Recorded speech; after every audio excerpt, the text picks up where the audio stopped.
各位朋友，大家好。我今天要和大家谈的是关于咳嗽的政治。为什么要谈这个课题呢？在当前，新冠病毒弥漫全球，由此引起的新冠肺炎，它以干咳、无痰、发热、呼吸困难为主要症状。当然了，现在人们发现对消化系统也有伤害，出现了干呕和腹泻；对泌尿系统也有伤害，对神经系统，但是最主要的是对呼吸系统的伤害。那么呼吸系统的症状之一，咳嗽，当然我今天是讲咳嗽，并不是讲对新冠肺炎的治疗。可是我们讲咳嗽过程中，某些思路、某些方药同样可以治疗以咳嗽为主要症状的新冠肺炎这类的病症。那咳嗽从中医的角度来说，怎么给它下定义呢？它是痰气阻肺，注意两个字，一个是痰，一个是气。那么阻滞了肺气，使气上逆有声的病症。古代医家呢，把有声无痰的叫咳，无声有痰的叫嗽，有声有痰的叫咳嗽。实际上我们今天呢，难以把它截然分开，因此统一的称为咳嗽。咳嗽既是一个独立的病症，又可以是肺系其他相关多种疾病的一个症状，像我刚才所说的新冠肺炎啊、肺结核呀、肺脓疡啊、肺肿瘤啊等等，都可以见到咳嗽啊，外感和内伤都能引起。所以我今天和大家讨论的是以咳嗽为主要表现的时候，如何去辨治。那么咳嗽是呼吸系统的问题，我第一个问题要谈谈肺的相关生理，这是帮助大家复习了。我们在座的很多都是多年的中医医生了。肺主气司呼吸，主是主管，司也是管理，它主管呼吸之气，也主管一身之气。我们人在这个星球上，在我们的地球上，要和自然界交换能量，其中一个重要的途径就是吸入氧气，呼出二氧化碳，而在中医学里叫做吸入氢气，呼出浊气。我们吸入的氧气、氢气是合成人体能量的重要来源之一，所以肺气虚呢，就会导致全身的能量降低，能量不足，我们医学上把它叫做气虚。这是主管呼吸之气，也主管了一身之气。但是我要提的是，我们的呼吸运动对全身气的运动，对我们周身的微循环、小血管的扩张和收缩，有一种调节、控制和促进作用。所有的练功者都是从调息起步。调息是什么呀？就是调整呼吸的节奏，调整呼吸的深度，来达到促进全身气的运动的效果。这一点在我们的中医教材里没有提到过。肺气的运动特征是什么？大家都知道，主宣发和肃降。宣发是气的外展和上升运动，肃降是什么呢？我们现在的教材把肃解释成清肃，就是排除。其实这个肃字在秦汉的时候没有排除、清除这个意思。肃，缩也，肃和收缩的缩，阴尽易通。所谓肃降，就是收降收缩的收收缩的缩就是收降。所以宣发和肃降就是宣发和收降，使气的一对对立统一协调的运动。那么宣发速降干什么呢？宣发把体内的浊气排出体外，速降把吸入的氢气吸收以后下降入体内，收降入体内。宣发把津液布散到体表，濡润肌肤，濡润全身。速降把水液下输膀胱，五经并行，水经四布这是布散津液。所以它的宣发速降是对立统一的一对运动，既对呼吸有作用，也对津液的布散有作用。我在这里特别提一下肺和皮毛。大家都说肺主皮毛主是管肺为什么管皮毛人们还常说外科不治癣，这个癣是泛指皮肤病；内科不治喘，这个喘是泛指呼吸系统肺的病。那么这两个病情顽固，难以治疗。可是为什么把皮肤病和呼吸系统的病连在一起呢？草木依靠枝干和叶子的表皮来呼吸，某些低等动物没有肺和鳃。大家吃过海蜇吗？那个海蜇是水里的动物，它没有专门的呼气器官，没有肺和鳃，它靠皮肤来呼吸。大家看到过陆地上的蚯蚓吗？它也靠皮肤来呼吸。可是随着动物的进化，耗氧量增加了，光靠皮肤这个面积不够用了，水里的大部分动物皮肤向体内凹陷，形成了鳃；陆地上的动物皮肤向体内凹陷，形成了肺。当然，某些哺乳动物在水里它也有肺了。所以从我的角度来看，肺是凹陷在体内的皮肤。肺和皮肤原本是一家子。我们一个成年人，如果把肺泡都打开的话，它和空气的接触面积是多大呢？是100平方米。如果我们的皮肤没有凹陷在体内形成了肺，那我们一个成年人要靠表面积是100平方米的皮肤呼吸，才能够供应我们体内耗氧量的需求。大家想一想，每个人都是个大气球我们这个房间还能盛几个人呢？所以肺是凹陷在体内的皮肤。所以我们想到肺，就要想到它和皮肤原本是一家。我们想到肺，想到皮肤，就要想到树的叶子、草木的叶子。那树的叶子怕旱不怕旱？怕潮不怕潮潮湿过度它就发霉了。怕冷不怕冷一冷它凋落了。怕热不怕热怕呀。怕燥不怕燥所以树叶子不耐寒热燥湿。我们人呢，肺脏也是这样，不耐寒不耐热不耐燥不耐湿。这就叫肺胃交脏。当讲到这儿，大家就明白了。所谓肺气，所谓胃气，所谓《伤寒论》的太阳的阳气，他们都是一家子，他们都是一回事儿。所以治疗这个大系统的病，包括咳嗽，包括哮喘，包括喉炎，包括鼻炎，包括感冒，包括皮肤病，很多时候思路是相通的。所以后面会提到我们治疗咳嗽的某些方子，同样可以治疗像过敏性鼻炎这类的病症。好，生理我们复习完了。第二个，我们讲咳嗽的病因病机，对于大家来说，应当说这也是复习。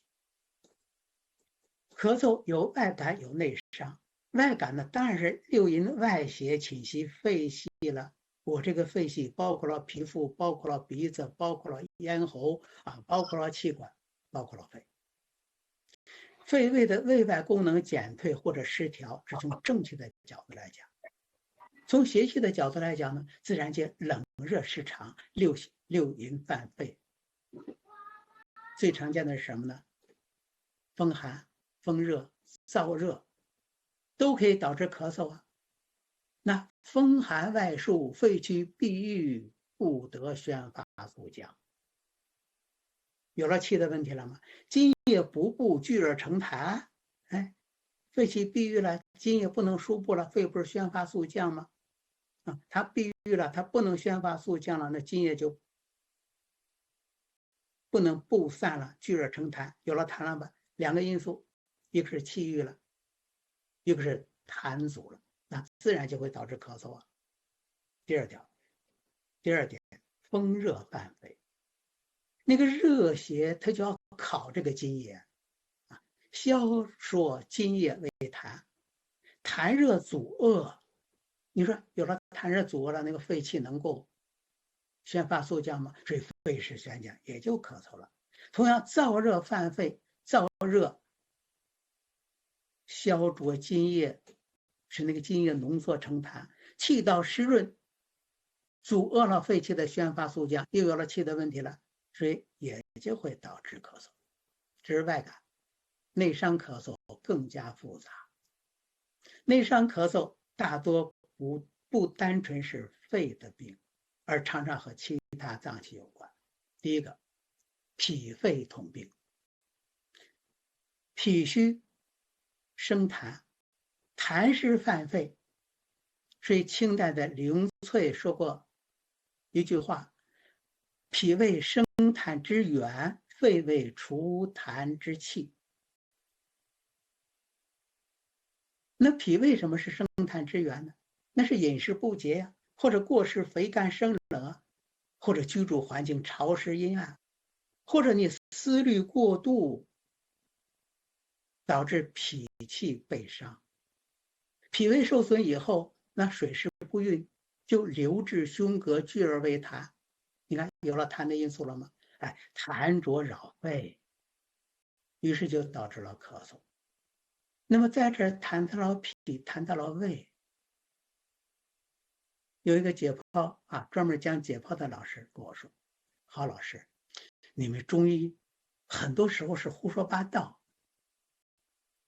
哎，我说什么地方胡说八道了？他说：“你们说脾是后天之本。”我说：“对，没错。”哎，可是咱们学校某某某老师，他前几天脾破裂，脾摘除了。你看，这是5年过着，他怎么活得好好的？他后天之本都没了，他怎么还好好活着好好？我就笑了。我说：“咱们人类站着走路在地球上有多少年了？”那老师愣了一下，他说：“我没查过。”我说：“150万年到170万年。”那我说我们的文字有多少年了？哎呀，文字咱中国比较早的文字甲骨文，对呀。我说那才3000年，国外那个楔形文字也才4000年呀。可是，在人类漫长的历史过程中，没有文字的时候是靠什么交流啊？他说：“那当然是靠语言了，那都是靠声音了。”我说：“对呀，靠声音呢，语言就是声音啊，连动物之间的交流都是靠声音呢。”我说：“最初我们没有文字，可是人们在吃动物的时候，看到动物腹腔中还有个大鼓包，拿爪子刀拍一看，哎，这个大鼓包里包着动物刚刚吃的草。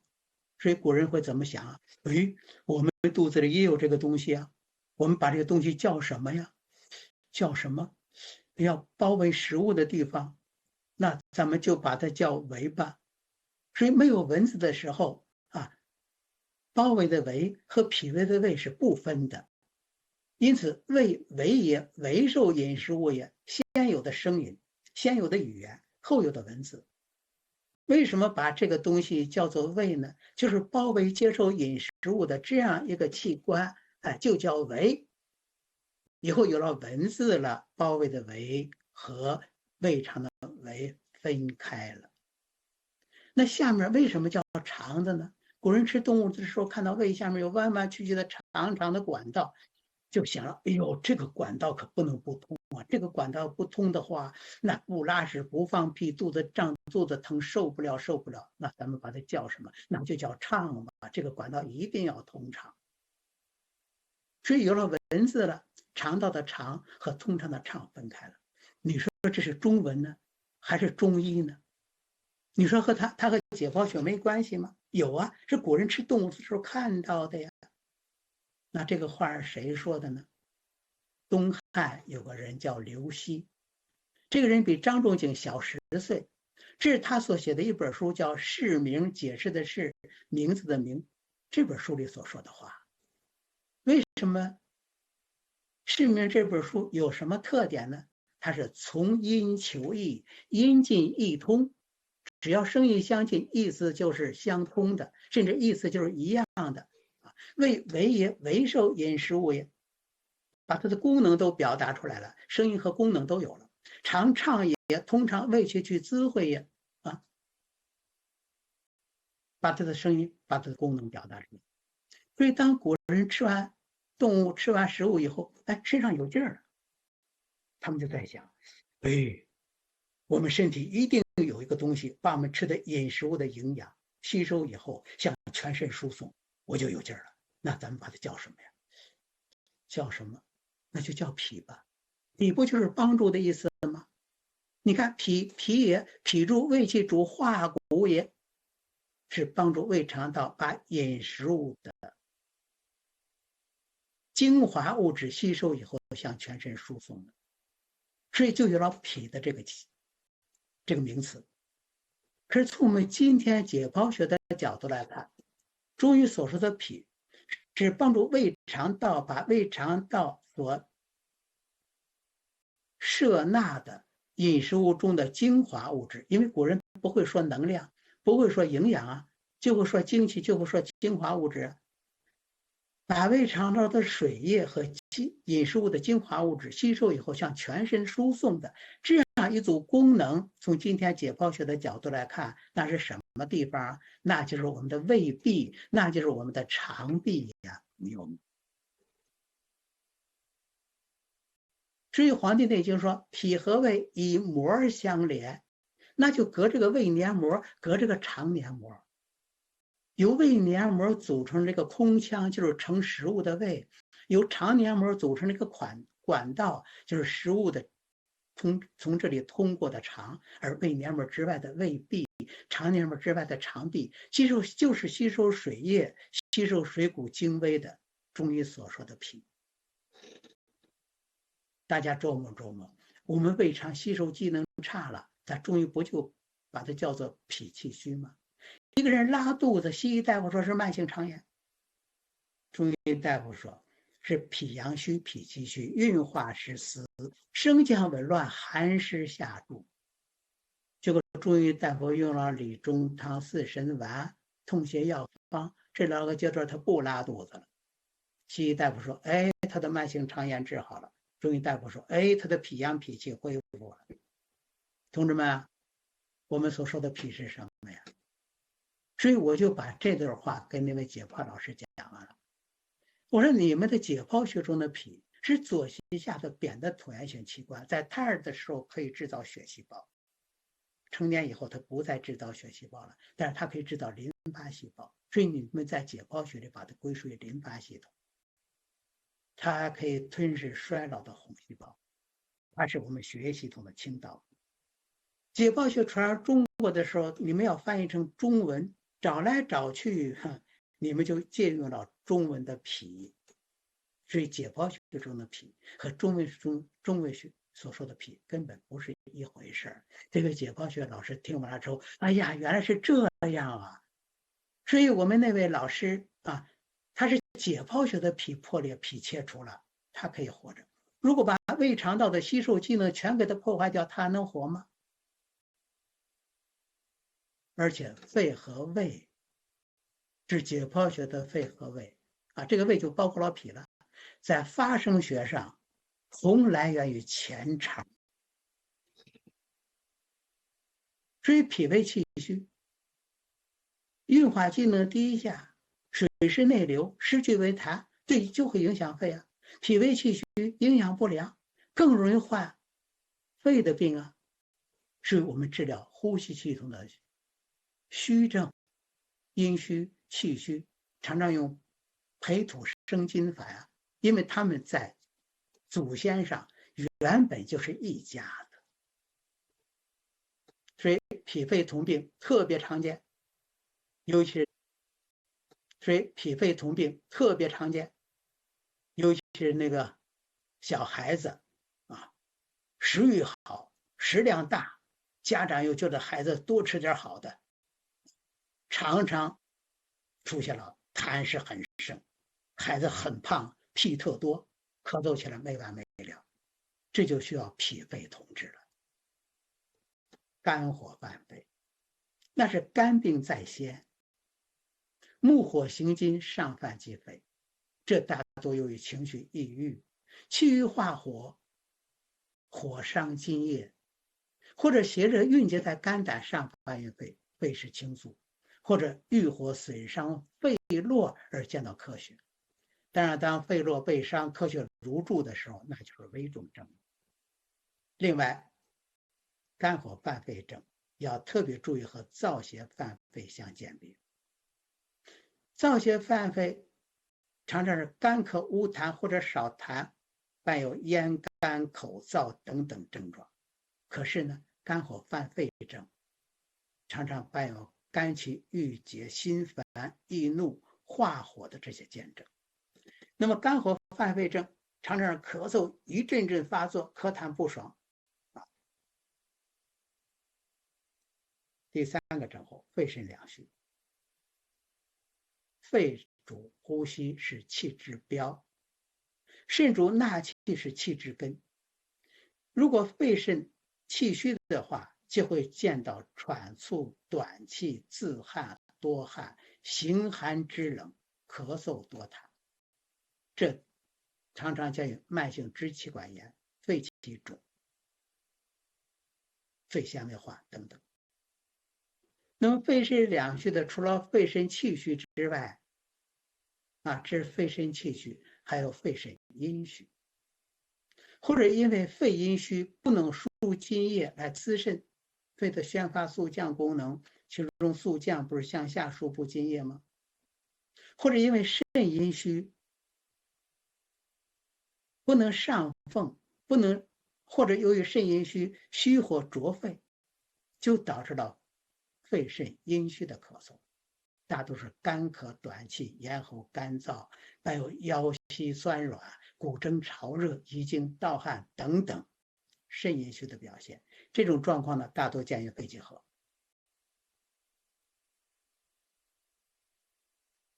第三个问题，我们谈谈辨证要领。首先要注意辨外感和内伤。外感起病急啊，病程短呀，或者先有表征后有的咳嗽，或者在表征阶段就有咳嗽，这大多属于实症。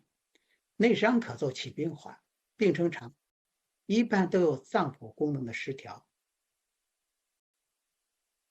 或者咳嗽和其他病症同时存在，虚症多或者虚重加实。这是首先你要分辨这个咳嗽是外感还是内伤。第二点，你听他的咳嗽的声音，问他咳嗽发作的时间。咳嗽频繁而急，声音重浊的，这大多是外感。咳嗽频作，声音清亮，大多为外感风热或者痰火。咳嗽一阵阵发作，声音清亮高亢，这是外感风燥或者燥热。早晨咳嗽一阵阵加重的，这大多和还有或者和吃了生冷东西以后咳嗽加重的，这大多是痰湿。午后或者黄昏咳嗽，声音轻轻短促，这大多是阴虚。夜间咳嗽加重，伴有喘促、少气的，这大多属于虚寒。所以大家临床在座都是临床医生，在这方面经验很丰富了。第三点，注意辨痰。其实这个呢，大家都了解。如果痰是白的，那可以属于风，属于寒，属于湿；如果痰是黄的呢，那属于热。痰是清晰的，属寒属湿；痰是粘稠的，属热属燥。痰清晰多泡沫呢，属于湿或者脾肾虚；痰中带血的，属于燥热或者阴虚。如果吐大量泡沫样粉红色痰，伴有气短、喘促、不能平卧，小心致心衰。中医把它叫做心肺俱虚。痰中脓血相间，中医可以把它叫做肺痈。我们建议什么呢？支气管扩张合并感染。如果是极少量的白色泡沫痰，就在嘴里头有一点，舌头上挂着，